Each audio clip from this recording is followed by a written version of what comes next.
YouTube? It's your boy Jason Plays, back up in his jank with another video. And today's topic, we're going to be having an update on the Xbox Series console sales versus the PS5. Now, a lot of people have been using their sales metrics or getting the sales numbers from a site called VG Charts, where VG Charts is more like an estimate. Now, they do have some real numbers to go off of when it comes to PlayStation or Nintendo, because both of those companies release real figures, hard numbers on the consoles that they have sold up to whatever respective date.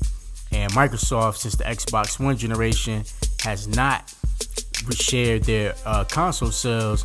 They've mostly been focusing on engagement. Now, even with the launch of the Series consoles, it's been the same. Like, up to this point, they just been sharing the engagement numbers, like how many people are subscribed and playing Gamepass and stuff like that, but they never disclose how many consoles have been sold. They rather just disclose how many people are playing their games.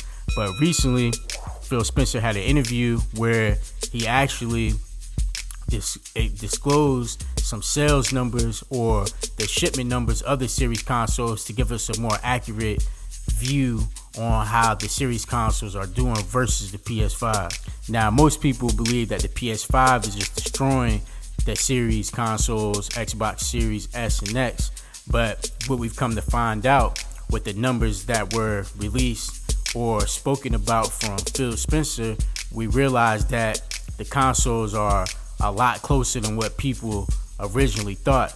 Now, based on some of the numbers that VG Charts has released in the last couple of months, it would seem as if the PlayStation is ahead of the Series consoles by 5 to 6 million or something like that. But actually, the gap is not as wide as people would believe, because at the end of October, when Sony released their numbers for that quarter, the PlayStation was around 13 million sold on the PS5. And in the beginning of January, recently, Phil Spencer disclosed the numbers that the Series consoles were around 12 million. So, okay, at the end of October, basically November, PlayStation at 13 million. And, you know, maybe we can add a couple of million between November and the beginning of January. So maybe it puts it at 14 million, 15 million, people would think. And the Xbox at 13 million, which looks like a gap of about 2 million. But it actually gets more interesting when you start doing more digging. Now, the reason why I say that is because PlayStation originally had a 22 million system target for the end of the fiscal year, which is like the end of March, that they're projecting to sell, right? But now they have lowered their targets to 15 million. So obviously there's a problem with them producing the amount of consoles that they would need to have available in order for them to hit that 22 million mark, which means that if at the end of October they say they were about at 13 million and they're only projecting to sell 15 million by March, that the number still has to be somewhere close to that 13 million. Not to mention, Sony also just put out a report, even though not official, but we have some very good inside industry sources that are saying that Sony has decided to go ahead and produce more PlayStation 4s because they can't get enough PlayStation 5s out the door, being that we have big releases coming up soon next month, like Horizon Forbidden West.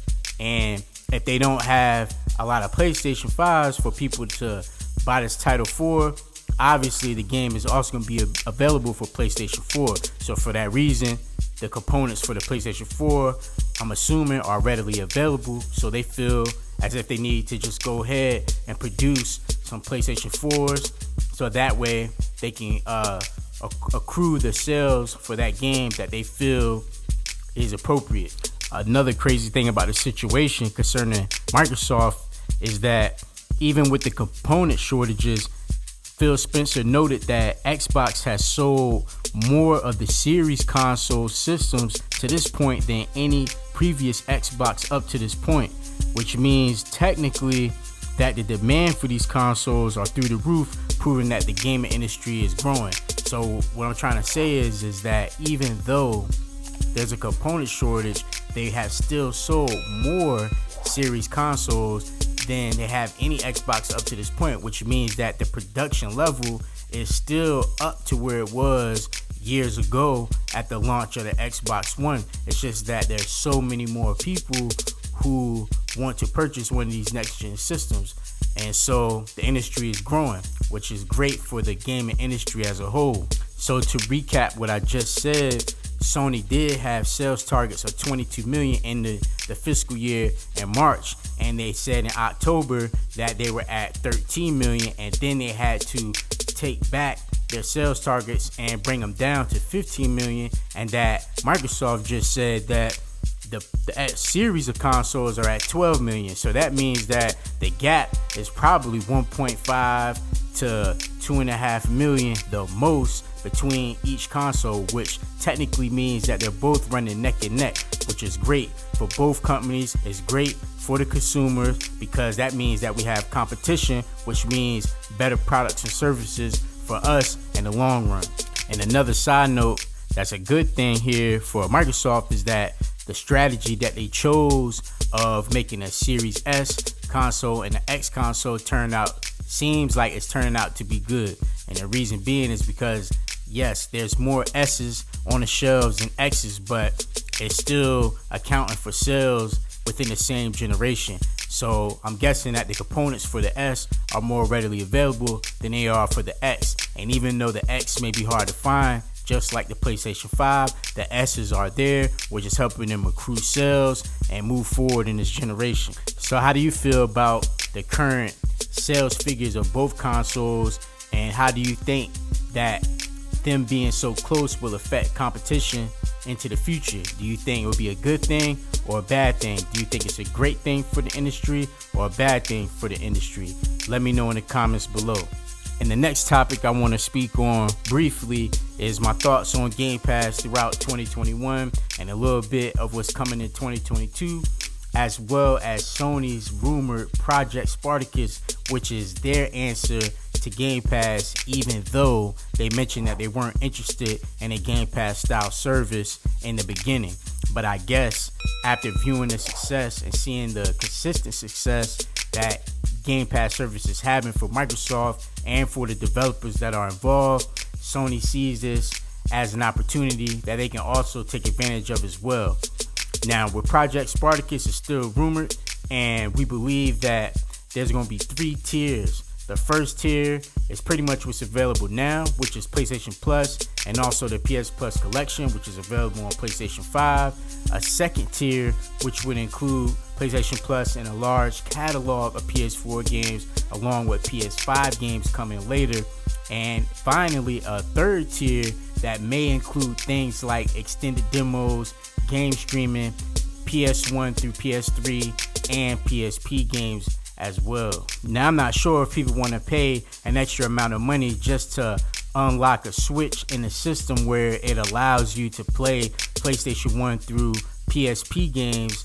The reason why I say that is because the Xbox already plays games that are back compatible naturally without you having to pay for that. It's just a feature of the system. It plays original Xbox games, Xbox 360 games, Xbox One games, and Xbox Series games automatically without a payment tier. But the inclusion of a lot of PS4 games and PS5 games into the PS Plus service for you to be able to access, I'm sure, would become a welcome addition.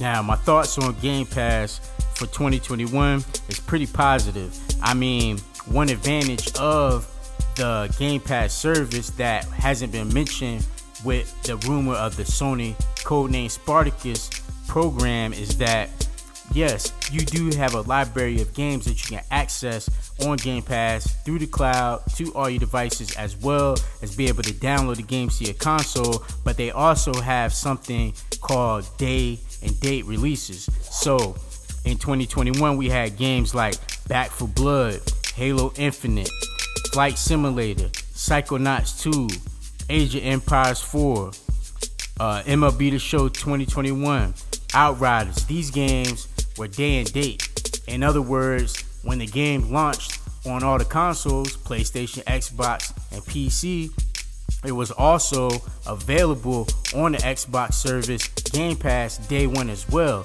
So if you're a Game Pass subscriber, essentially you get to download the game for free on the first day of it launching. So there was no delay or anything of keeping you from enjoying the game. It was available from the day of launch. And into 2022, it looks like they're still going to continue the same format where we have Rainbow Six Extraction, which is out on the 20th of this month. The game will be available on PlayStation 5. It'll be available on PC, but it's also on Game Pass day one. So you don't even have to purchase the game if you want to play it and you're a Game Pass subscriber. So I believe that if Microsoft continues to bring in day and date releases, as well as we already know that they have their console exclusives that come into Game Pass day and date as well, and they stay there infinitely, is also a big thing that we don't even know if Sony is going to take into account. Because if that was the case, then maybe God of War and Gran Turismo and all these other games per se will launch right into the new Spartacus service without you having to purchase the games or having to wait later to access those games. And one thing about these subscription services like Game Pass that are great, which could also be the same for the codename Spartacus service for PlayStation when it comes into fruition and we see what it's all about, is that Game Pass allows you to play games with your friends. And what I mean is all of you guys have access to the same games. So if you are a fan of Battlefield and your friend is a fan of Call of Duty, and maybe they wouldn't buy the Battlefield game and you wouldn't buy Call of Duty, being that both of those games possibly available in the service will allow both of y'all to have access to those games and have your friend be able to play and try the game out with you without them having to make that purchase. So it still invites an opportunity for you to have more gaming time and more fun with your friends without having to spend the extra cash to buy the same games, because everybody has different tastes.